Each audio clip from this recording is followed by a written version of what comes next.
6월 13일 화요일 아침입니다. 오늘은 로마서 9장 1절에서 18절의 말씀을 먼저 보도록 하겠습니다. 내가 그리스도 안에서 참말을 하고 거짓말을 아니하노라.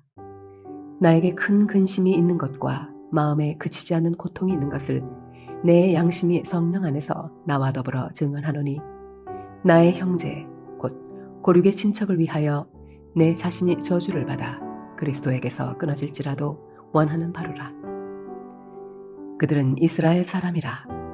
그들에게는 양자됨과 영광과 언약들과 율법을 세우신 것과 예배와 약속들이 있고, 조상들도 그들의 것이요 육신으로 하면 그리스도가 그들에게서 나셨으니 그는 만물 위에 계셔서 세세의 찬양을 받으실 하나님이시니라. 아멘. 그러나 하나님의 말씀이 폐하여진 것 같지 않도다. 이스라엘에게서 난 그들이 다 이스라엘이 아니요 또한 아브라함의 씨가 다 그의 자녀가 아니라 오직 이삭으로부터 난 자라야 내 씨라 불리리라 하셨으니, 곧 육신의 자녀가 하나님의 자녀가 아니요 오직 약속의 자녀가 씨로 여기심을 받느니라. 약속의 말씀은 이것이니, 명년 이때에 내가 이르리니 사라에게 아들이 있으리라 하심이라. 그뿐 아니라 또한 리브가가 우리 조상 이삭 한 사람으로 말미암아 임신하였는데, 그 자식들이 아직 나지도 아니하고 무슨 선이나 악을 행하지 아니한 때에 택하심을 따라 되는 하나님의 뜻이 행위로 말미암지 않고 오직 부르시는 이로 말미암아 서게 하려 하사, 리브가에게 이르시되 큰 자가 어린 자를 섬기리라 하셨나니, 기록된 바 내가 야곱은 사랑하고 에서는 미워하였다 하심과 같으니라. 그런즉 우리가 무슨 말을 하리요? 하나님께 불의가 있느냐? 그럴 수 없느니라. 모세에게 이르시되 내가 긍휼히 여길 자를 긍휼히 여기고 불쌍히 여길 자를 불쌍히 여기리라 하셨으니, 그런즉 원하는 자로 말미암음도 아니요 다른 박질하는 자로 말미암음도 아니요 오직 긍휼히 여기시는 하나님으로 말미암음이니라. 성경이 바로에게 이르시되 내가 이 일을 위하여 너를 세웠으니 곧 너로 말미암아 내 능력을 보이고 내 이름이 온 땅에 전파되게 하려 함이라 하셨으니, 그런즉 하나님께서 하고자 하시는 자를 긍휼히 여기시고 하고자 하시는 자를 완악하게 하시느니라. 16개의 장으로 구성된 로마서의 절반이 이제 지났습니다. 이제 9장이 새롭게 시작되고 있는데요. 1절에서는 다음과 같이 전하고 있습니다. 제가 한번 1절 말씀 읽겠습니다. 내가 그리스도 안에서 참말을 하고 거짓말을 아니하노라. 나에게 큰 근심이 있는 것과 마음에 그치지 않는 고통이 있는 것을 내 양심이 성령 안에서 나와 더불어 증언하노니. 하나님이 베푸시는 그 구원의 은혜에 대해서 이야기하던 바울이 갑자기 자기에게 큰 근심, 마음에 그치지 않는 그 고통이 있다라고 고백하고 있는 것을 볼 수가 있는데요. 이 의미는 하나님께서 이루시는 그 구원 사역을 보고 있느라니 참 놀랍고 감격스럽지만, 그 마음속에 이런 역사에서 배제된 자신의 동족, 즉 이스라엘 사람들을 생각하니 커다란 근심과 마음에 끊이지 않는 그 고통이 몰려오고 있다라고 이야기하는 그런 내용입니다. 마치 근사한 식당에 가서 아주 맛있는 음식을, 정말 처음 보는 그런 음식을 자신은 먹고 있지만 그 음식을 함께 먹지 못하는 그런 다른 가족들을 생각하니 참 마음이 안타깝고 다음에 꼭 같이 왔으면 좋겠다라는 그런 아쉬움을 느끼는 것처럼, 너무나 귀하고 소중한 것을 자신만 알고 그 경험하는 것에 대한 그 마음이 정말 아프고 힘들다라는 것을 잘 나타내 보여주고 있습니다. 바울이 전도여행을 하면서 여러 차례 죽을 고비를 만나게 되죠. 그때 그의 목숨을 노렸던 사람들은 바로 바울을 따라다니던 유대인 혹은 그 지역에 살고 있었던 유대인들이었습니다. 어떻게 보면 바울은 유대인들에 의해서 참 많이 어려움을 당했고 또 그의 사역에 있어서 걸림돌이 되었던 것이 바로 이 유대인들이었는데요. 이런 원수와 같은 유대인들이었지만 그럼에도 불구하고 하나님의 그 구원 사역에 들지 않은 그 사실에 대해서 참 안타까워하는 그 마음을 보여주고 있습니다. 사역자의 그 심정을 참 이 말씀을 통해서 잘 느낄 수가 있는데요. 그러면서 3절 말씀을 보면 그 유대인들을 위해서 자신이 저주받는 그러한 일이 벌어진다 할지라도 그들이 구원을 받을 수 있다면 그렇게 하길 원한다라고 밝히고 있는 내용을 볼 수가 있습니다. 실제로 바울이 어떤 저주를 받을 일은 없겠죠. 그럼에도 불구하고 동족을 위해서라면 어떤 수고나 고난이라도 다 겪고 감당하겠다라는 그런 바울의 순수한 마음이 잘 전해지는 그런 내용입니다.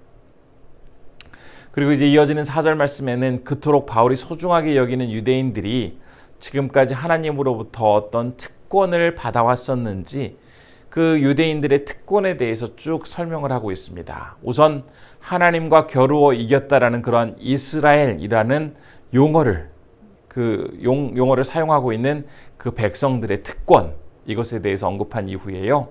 특별한 자격을 부여받아서 하나님의 그 양자가 된 그 백성들이라는 것도 이야기를 합니다. 그리고 하나님께서 그들을 위해서 약속을 세우신 백성들이라는 뜻도 그들에게는 특권이었고요.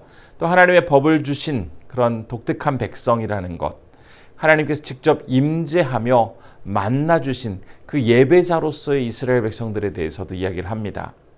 또한 하나님께서 하신 그 약속을 이루어 주신 그 백성들이라는 것과 믿음의 조상을 가진 자들, 그리고 무엇보다도 하나님께서 당신의 아들을 그 육신을 갖고 이 세상에 태어나게 하실 때에 바로 이 유대인 백성들, 이스라엘 백성들을 통해서 나타나게 하셨다라는 그 특성, 특권, 이러한 것들을 이야기하면서 이런 놀라운 특권을 가진 것이 바로 유대인, 이스라엘 백성들인데, 그럼에도 불구하고 정작 그들은 하나님의 구원의 역사에서 배제되어 있으니 얼마나 안타깝고 참 마음이 복잡한지를 잘 나타내 보여주고 있습니다.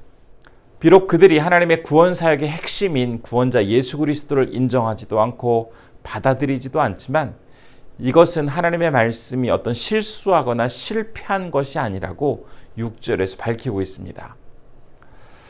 이 말이 무슨 의미인지 이어지는 말씀을 통해서 그 아브라함의 자녀의 그 사례를 통해서 바로 그것이 무슨 뜻인지를 소개해주고 있는데요.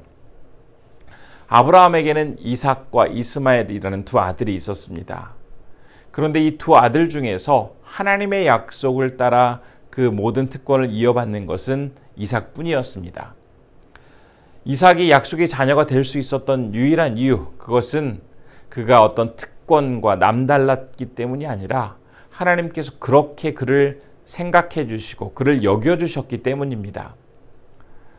비록 유대인들은 더 훌륭하고 좋은 배경과 여건을 가지고 있었지만 그럼에도 불구하고 그들이 아직 하나님의 구원 백성이 되지 못하고 있습니다. 반면에 자격도 변변치 못하고 소외될 수밖에 없었던 그 많은 이방인들은 어떤가요? 그들은 반면에 복음을 듣고 구원을 받은 구원 안의 백성이 되고 있습니다. 무엇이 이들을 이렇게 커다란 차이를 가져오게 만들었을까요?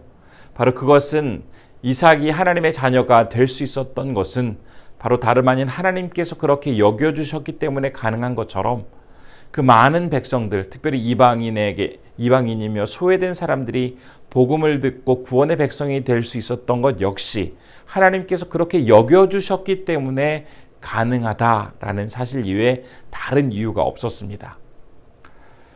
우리가 이렇게 지금 이른 아침부터 혹은 이른 새벽부터 하나님 앞에 나와서 그분을 찾을 수 있는 그런 어떻게 보면은 특별한 권리, 그리고 이 세상을 만드신 하나님을 아버지라고 부를 수 있게 된 그 권리 역시 나에게 어떤 남다른 자격이 있어서가 아니라 내가 잘나서가 아니라 하나님께서 그렇게 여겨주시고 나를 구원해 주셨기 때문에 가능하게 된 것입니다. 우리는 하나님의 자녀로 부름받은 것에 대해서 참 기뻐하고 감격해야 합니다. 하지만 반면에 구원받지 못한 사람들은 그 하나님의 결정에 대해서 공정하지 못하다라고 그것에 대해서 불만을 갖는 경우도 분명히 있을 것입니다. 바울이 말씀을 전하던 시대에도 이렇게 생각하는 사람들이 존재하고 있었습니다. 이런 생각을 가진 사람들에게 14절과 15절에서 다음과 같이 답을 하고 있는데요. 제가 한번 그 말씀 읽어보도록 하겠습니다. 그런즉 우리가 무슨 말을 하리요? 하나님께 불의가 있느냐? 그럴 수 없느니라. 모세에게 이르시되 내가 긍휼히 여길 자를 긍휼히 여기고 불쌍히 여길 자를 불쌍히 여기리라 하셨으니, 하나님께서 왜 이스마엘이 아닌 이삭을 약속의 자녀로 선택하셨는지 그 이유는 우리로서는 도저히 알 수 없지만, 한 가지 확실한 것은 하나님께서 그 이삭을 불쌍히 여겨주셨기 때문에 그를 구원해 주셨고, 그가 구원의 그 안에 이를 수 있게 되었다는 사실입니다. 동일하게 우리 역시 구원을 받을 수 있었던 이유가 하나님이 우리를 불쌍히 여겨주시고, 그랬기 때문에 우리에게 구원의 문을 열어주셔서 가능하게 되었다라는 사실을 지금 바울은 이 말씀을 통해서 증거하고 있습니다. 그러면서 모세 이야기를 하고 있는데요. 모세는 이집트의 왕자로서 40년의 인생을 살았지만 이후 이제 살인 사건의 용의자가 되어서 이제 도망하면서 40년이나 광야에서 방황하며 지냈습니다. 어떻게 보면 처음 40년의 인생, 그 경력은 대단하다라고 이야기할 수 있겠지만, 이후 살인자로 그리고 도망자로 양을 치면서 살았던 그의 그 이후의 40년의 인생은 200만 명이 넘는 민족을 이끌 지도자로서의 그 충분한 자격을 갖추었다라고 이야기를 할 수 없겠죠. 이런 자격 없는 자를 한 나라의 왕인 바로 앞에 세우십니다. 그리고 그 앞에서 대단한 능력을 나타내 보여주시는데요. 모세가 이러한 일들을 감당할 수 있었던 것은 40년간 열심히 준비하고 어떤 막강한 힘을 길렀기 때문에 가능한 것이 아니었습니다. 하나님이 그를 사용하셔서 바로 앞에 세워주셨고 또 바로를 이기게 하신 것이니, 18절의 말씀처럼 하나님께서 하고자 하시는 자가 바로 모세였기 때문에 그는 당당하게 바로 앞에 섰고 이스라엘 백성들을 이끌고 이집트를 빠져나와서 약속의 땅으로 나아갈 수 있었던 것입니다. 모든 사람들은 죽을 수밖에 없는 참으로 연약한 존재이지만, 그 중에서 하나님이 나를 불쌍히 여겨주셔서 구원의 자녀로 삼아주셨다라는 이 사실, 내가 바로 하나님께서 하고자 하는 그 자가 되었다라는 것, 이것은 우리에게 너무나 소중하고 감격스러운 사건입니다. 내가 노력해서 그렇게 된 것이 아니라 하나님께서 나를 이 자리로 이끌어 주셨고, 지금까지 나를 이곳으로 인도하신 하나님은 반드시 이후의 삶, 그 삶도 가장 좋고 선한 길로 인도해 주셔서 결국 감사와 기쁨이 가득한 내 인생의 가나안으로 우리를 성실히 인도해 주실 것이다라는 이 사실을 오늘 이 말씀을 통해서 다시 한번 굳게 믿으며 이 하루도 힘차게 걸어가시는 우리 성도님들 되시기를 진심으로 축원합니다.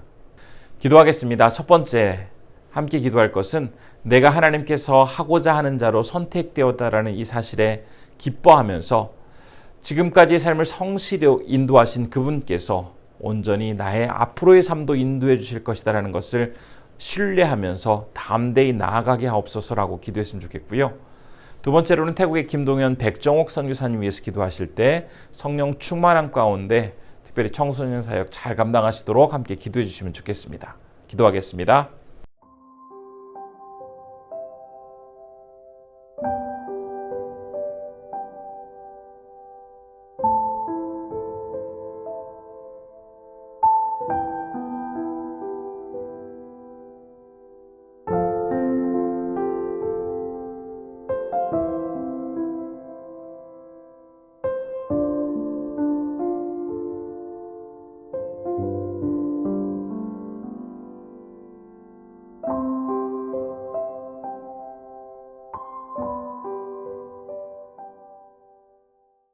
은혜로우신 아버지 하나님, 오늘도 우리를 지켜주시고 우리의 귀한 말씀을 전해주시니 감사드립니다. 하나님께서 하고자 하는 자로 선택하여 주셨음에 우리가 구원을 얻을 수 있고 또한 하나님의 자녀로 살아갈 수 있게 되었습니다. 이렇게 소중하게 선택되었던 것이 얼마나 기쁜지를 다시 한번 이 하루 삶 속에서 분명하게 경험할 수 있도록 우리를 붙잡아 주옵소서. 오늘은 태국에서 사역하시는 김동현 백정옥 선교사님을 위해서 기도할 때 성령 충만함 가운데 청소년들을 잘 섬기게 하시고 많은 하나님의 그 은혜를 그 사역의 현장에서 잘 나타내 보여주실 수 있도록 우리 선교사님을 붙잡아 주옵소서. 오늘 하루도 우리 성도님들 어느 곳에 있든지 하나님의 보호하심 속에서 승리케 하여 주시고 안전하게 이 하루 지내실 수 있도록 붙잡아 주시기를 원하오며 예수님의 이름으로 기도드립니다. 아멘.